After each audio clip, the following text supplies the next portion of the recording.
Très chers amis, bonjour. Nous arrivons dans la dernière paracha du livre de Vaïkra, qui est la paracha de Bechukotai. Et donc le premier verset nous dit Im Bechukotai teleru. Si vous marchez dans mes lois, vet mishpata, ici mes jugements, mes lois civiles, vous les respectez, alors je vous donnerai la pluie en son temps. Le premier Rashi de la paracha est connu.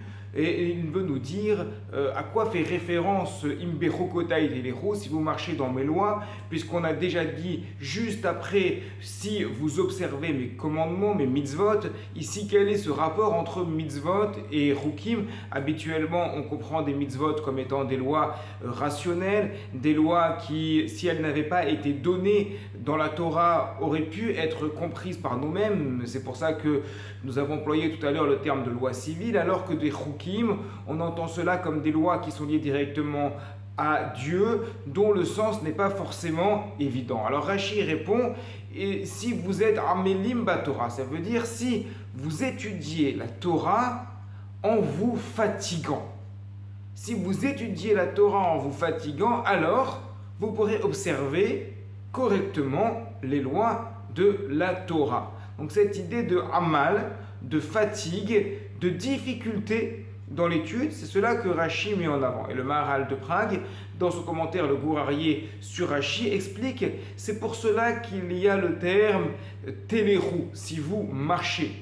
L'idée de marcher, de se fatiguer, c'est comme lorsqu'on est en montagne et si on fait une randonnée, eh bien on n'arrive pas au sommet d'une manière facile. D'ailleurs très souvent, lorsqu'on veut aller vraiment très haut, lorsqu'on veut vraiment accéder à un sommet, il n'y a pas de route.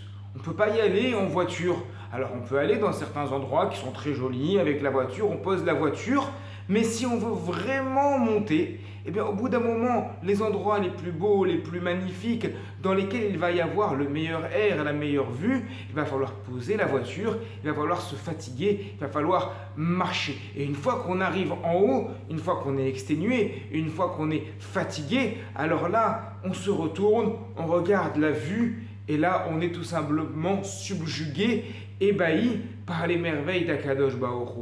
Donc cette idée-là, c'est ce que Rashi veut mettre en avant et ce que souligne le Gourarié. Im atem, si vous êtes amelim batorah, si vous vous fatiguez dans la Torah, ça veut dire si vous marchez et qu'on est dans une perspective d'avancement continu, alors à ce moment-là, on pourra comprendre quelque chose à la Torah. Et si on comprend quelque chose à la Torah, alors on peut respecter, observer les mitzvot correctement. Il y a donc cette idée-là qui est très importante, simple mais très importante, que pour arriver à quelque chose, il faut marcher. Pour arriver à quelque chose, il faut se fatiguer. Pour arriver à un résultat qui a un sens, eh bien, il faut se fatiguer. Rien n'arrive gratuitement. C'est que ce que le monde commercial voudrait nous faire croire. On retrouve ici et là, sur YouTube, sur les réseaux sociaux, toujours des personnes qui vont nous faire des vidéos en nous disant « Vous savez, j'ai pour vous la manière la plus simple de devenir riche, de gagner plein d'argent, de faire des voyages pendant toute votre vie. C'est très simple, vous avez juste à appuyer sur un bouton. » Très souvent, comme vous le savez, ces choses-là, ce sont simplement des arnaques parce que c'est un principe dans la vie. Si on veut arriver très haut, si on veut donner un sens à ce qu'on est en train de faire, on ne peut le faire qu'en se fatiguant, qu'en travaillant. Et la Torah ne fait pas exception à cela. Ça veut dire que l'étude de la Torah, ce n'est pas simplement regarder une vidéo sur YouTube.